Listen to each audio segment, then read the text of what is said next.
Hello बच्चों, आज आपको एक कहानी सुनाई जाएगी। कहानी के अंत में आपसे एक प्रश्न पूछा जाएगा। उस प्रश्न का उत्तर आपको कमेंट में लिखना है। यदि आप सही उत्तर लिखते हैं तो आपको मिलेगा एक गिफ्ट। हेलो प्यारे बच्चों, मैं आज आपके लिए एक कहानी लाई हूँ जिसका नाम है ऊंची नहीं फेंकता ऊँट। तो चलो शुरू करते हैं इस कहानी को। एक ऊँट था, उसकी पीठ कुछ ज़्यादा ही ऊंची थी। यही कारण था कि वह ऊंची ऊंची फेंकता। एक दिन वह टहलने निकला। नदी किनारे चूहा, गिलहरी, बंदर और खरगोश किसी बात पर हंस रहे थे। ऊँट भी ज़ोर ज़ोर से हंसने लगा। खरगोश ने पूछा, ऊँट भाई तुम क्यों हंसे? ऊँट बोला, तुम्हें देखकर हंस रहा हूँ, मेरे सामने तुम सब कुछ नहीं। चूहे ने पूछा, मतलब क्या है तुम्हारा? ऊँट गर्दन झटकते हुए बोला, मतलब यह है कि मेरा एक दिन का राशन पानी तुम सबके लिए महीने भर का होता है।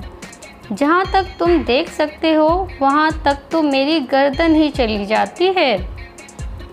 मैं रेगिस्तान का जहाज हूँ, मैं वहाँ आसानी से दौड़ सकता हूँ बिना रुके और बिना थके।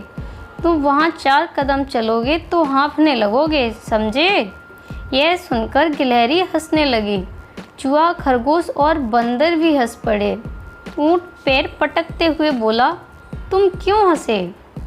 गिलहरी हंसते हुए ही बोली, ऊँट भाई, माना कि तुम बहुत बड़े हो, लेकिन हर बड़ा हर तरह का छोटा सा काम भी कर सके यह जरूरी नहीं। ऊँट बोला, मैं बच्चों को मुँह लगाना ठीक नहीं समझता। बंदर भी हंसते हुए बोला, ऊँट भाई नाराज क्यों होते हो? ऊँट ने बंदर से कहा, ये सब पिद्दी भर के हैं, इनसे मैं क्या बात करूं? तुम सामने आओ, तुम ही बताओ कि ऐसा कौन सा काम है जो तुम कर सकते हो और मैं नहीं। हाँ, पेड़ पर चढ़ने के लिए मत कहना। गिलहरी उछलकर बंदर के कान के पास जा पहुंची। दूसरे ही पल बंदर दौड़कर कहीं चला गया। थोड़ी देर बाद वह पीठ पर एक तरबूज ला रहा था। उसने तरबूज ऊँट के सामने रख दिया।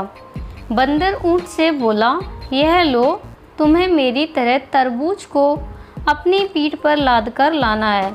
उठाओ इसे और 20 कदम ही सही, जरा चल कर तो दिखाओ।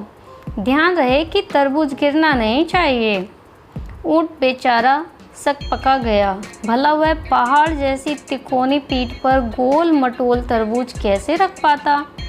तरबूज को पीठ पर रखकर चलना तो और भी मुश्किल काम था। ऊँट खिसियाता हुआ वहाँ से खिसक लिया। तभी से ऊँट अब ऊंची ऊंची नहीं फेंकता। इसीलिए इस कहानी का नाम था ऊँट ऊंची ऊंची नहीं फेंकता। तो इस कहानी का प्रश्न है, रेगिस्तान का जहाज़ किसे कहते हैं? इसका उत्तर आप कमेंट में ज़रूर लिखें। चैनल को सब्सक्राइब करें और वीडियो को शेयर करें, लाइक करें। धन्यवाद।